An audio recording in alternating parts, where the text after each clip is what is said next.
Magandang araw po. Ito po ay mga halo, hindi po ito solid gold. Yung bawat hibla niya ay halo. So para hindi makupi, kapag nag-resize tayo, para hindi mayupi-yupi yung kanyang bawat hibla, mano-mano po ang pagtanggal nito. Hindi pwedeng gumamit ng tools, kasi pag gumamit ka ng tools, makukupi po ito. Ayan, so kanyang procedure po yung pag-re-resize natin.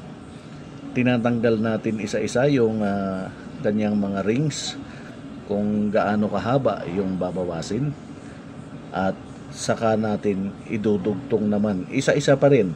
Isa-isa natin idudugtong at saka isa-isa din hihinangin. So, ganyan po ang procedure natin. Hindi po yung nilalagari, dahil hindi po ito mga solid gold. Ito po ay ampaw ang bawat isang rings. Pag nahinang na natin, pakita natin ulit mamaya kapag natapos na nating i-repair.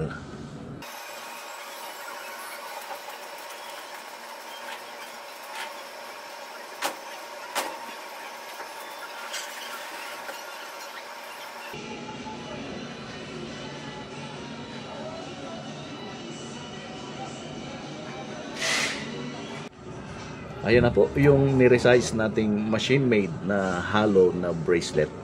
Ang purpose kung bakit natin ipinakita yung part process lang, dahil matagal gawin. Mahigit 2 oras ba, ma'am? O 3 oras? Yun, mahigit, di ba? Ayun. So hindi ho basta-basta mag-resize na mga ganitong klaseng alahas. Mas mabilis mag-resize sa mga solid gold o kaya yung mga handcrafted gaya ng mga ginagawa natin. Pero yung mga machine made ay mahirap pong mag-resize. So yan po yung ni-resize natin from 8 inches to 7.4 inches. Dito tayo bumawas sa dulo dito. Hindi masyadong halata. Yan, 4 yan na nandiyan nagkakasunod. So timbang tayo.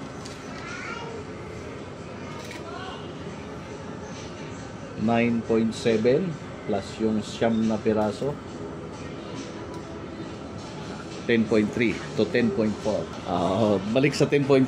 Ganun yan. Tama yung sabi nyo nga, yung digital na kumpleto, 10.35. Opo. So yan po ang isa sa in-resize natin na mga machine made jewelry. Yung makakapal lang po ang kaya natin, pero yung maninipis na makikitid, hindi pwedeng i-resize. Yan.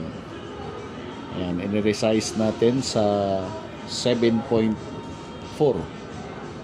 inches para magkasya kay ma'am. Okay.